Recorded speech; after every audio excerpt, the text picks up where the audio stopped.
Assalamualaikum warahmatullahi wabarakatuh. Halo teman-teman, kembali lagi bersama saya. Nah, kali ini tuh saya akan membagikan tutorial bagaimana sih cara membuat PowerPoint presentasi tapi nggak menggunakan Microsoft PowerPoint. Nah, di sini tuh saya merekomendasikan suatu perangkat lunak yang bisa kalian gunakan dalam membuat presentasi kalian tuh menjadi lebih menarik. Nah, yaitu aplikasi yang saya gunakan saat ini tuh yaitu perangkat lunak Prezi. Nah, Prezi ini tuh merupakan suatu perangkat lunak dalam mempresentasikan presentasi yang basisnya itu internet, di mana software Prezi ini juga dapat digunakan sebagai alat dalam mengeksplorasi dan berbagi ide di atas kanvas secara virtual. Nah, Prezi ini tuh banyak banget fungsinya. Salah satu fungsi dari Prezi itu yaitu sebagai alat dalam membuat presentasi dalam bentuk linier maupun non-linier. Itu presentasi terstruktur sebagai contoh dari presentasi linier atau presentasi berbentuk peta pikiran atau yang sering kita tahu tuh yaitu mind mapping sebagai contoh dari presentasi non-linier. Nah, si perangkat lunak Prezi ini tuh memiliki kelebihan serta kekurangan. Jadi suatu perangkat lunak tuh nggak akan jauh dari adanya kelebihan serta kekurangan. Nah, yang menjadi kelebihan dari Prezi ini itu dari segi tampilan temanya, di mana tampilan temanya tuh lebih bervariasi dibandingkan PowerPoint. Selain itu juga lebih menarik ketika dalam metode presentasi dengan menggunakan teknologi Zui. Zui-nya itu lebih simpel dalam hal membuat animasi. Jadi di aplikasi Prezi itu selama saya menggunakannya tuh lebih simpel gitu dalam mencari animasi, lalu dalam memasukkan GIF, terus dari backgroundnya pun lebih bervariatif. Nah, tetapi walaupun banyak banget kelebihan yang kita dapat dari perangkat lunak Prezi itu, ada juga nih kekurangannya dari perangkat lunak Prezi ini. Nah, salah satu kekurangannya tuh karena hanya menggunakan teknologi Zui, tampilan yang ngezoom, software ini tuh terlihat monoton. Ya emang kan, jadi dalam secara animasinya pun cuma zoomnya aja nih. Lalu selain itu juga dalam proses installnya, si Prezi ini tuh membutuhkan koneksi internet. Nah, karena saya tuh nggak ngeinstall, saya tuh di sini menggunakan website Prezi-nya sendiri. Nah, di website Prezi itu ya emang kita selama bikin ngedesain PPT-nya tuh kita butuh banget koneksi internet. Jadi kalau misalkan nggak ada koneksi internet, kita nggak bisa membuat desain di Prezi ini. Tapi kelebihannya lagi, ada ya kelebihan yang aku rasain selama menggunakan Prezi itu, yaitu karena dia tuh berbasis internet atau cloud. Jadi walaupun kalian misalkan laptopnya tiba-tiba mati atau tiba-tiba keluar dari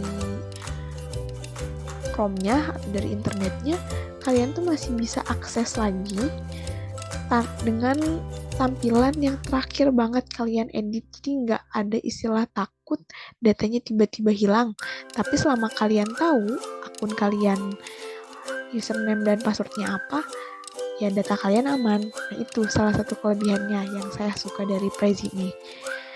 Nah, terus kekurangannya yang lain tuh kalau misalkan kita nih mau bikin presentasi yang hubungannya tuh dengan matematika, nah itu tuh kita tuh agak sedikit kesulitan dalam memasukkan simbol matematika. Kan kalau misalkan di PowerPoint kita tuh gampang ya, mudah buat nyari simbol-simbolnya karena sudah tersedia. Nah, di sini tuh agak sedikit susah. Nah, di sini tuh seperti yang udah saya share screen ini tuh salah satu PPT yang udah saya buat, yaitu mengenai sejarah perkembangan komputer. Mungkin akan saya sedikit jelaskan isi dari materi presentasi saya ini. Nanti ya setelah ini saya akan menjelaskan bagaimana sih saya bikin presentasi semenarik ini dengan menggunakan Prezi. Nah, di sini saya akan menjelaskan sedikit ya. Di sini saya menjelaskan sejarah perkembangan komputer dari 5 generasi. Jadi, komputer itu berkembang sebanyak terdapat pada 5 generasi. Ada generasi pertama, generasi kedua, generasi ketiga, generasi keempat, serta generasi kelima. Nah, di setiap generasi itu memiliki ciri-ciri khususnya nih. Ada ciri yang mencerminkan, oh ini komputer generasi pertama, oh ini komputer generasi kedua, oh ini komputer generasi ketiga. Nah, kita lihat ya. Nah, ini komputer generasi pertama. Di salah satu gambar dari komputer generasi pertama ini. Di sini tuh bisa kita ketahui bahwa terdapat 9 ciri-ciri dari komputer generasi pertama ini. Pertama, yang paling mudah deh, yaitu cepat panas, terus prosesnya kurang cepat. Iyalah, ini kan masih komputer generasi pertama ya, masih newbie lah istilahnya. Jadi secara aksesnya pun sedikit susah. Nah ini lalu ada generasi kedua. Generasi kedua tuh memiliki 7 ciri. Salah satunya tuh yaitu membutuhkan lebih sedikit daya listrik. Mungkin karena sudah di-upgrade, jadi membutuhkan lebih banyak, lebih sedikit daya listrik, jadi lebih ramah lingkungan mungkin ya. Nah, lalu generasi ketiga. Generasi ketiga tuh punya 8 ciri-cirinya nih. Nah, salah satunya yang bisa kita paparkan itu pemakaian listrik itu lebih hemat dan lebih efisien. Nah, bisa kita simpulkan komputer dari generasi ke generasi itu tuh lebih hemat serta lebih efisien. Jadi bisa dibilang lebih ramah lingkungan juga, terus lebih sedikit dalam mengambil sumber dayanya. Nah, selanjutnya ada generasi keempat. Generasi keempat tuh hanya memiliki 2 ciri. Di sini tuh pada generasi keempat tuh mulailah dikembangkan komputer mikro dengan menggunakan mikroprosesor dan semikonduktor yang berbentuk chip untuk memori komputer. Nah, lalu yang terakhir yaitu generasi kelima. Generasi kelima tuh di sini tuh ada 4 cirinya.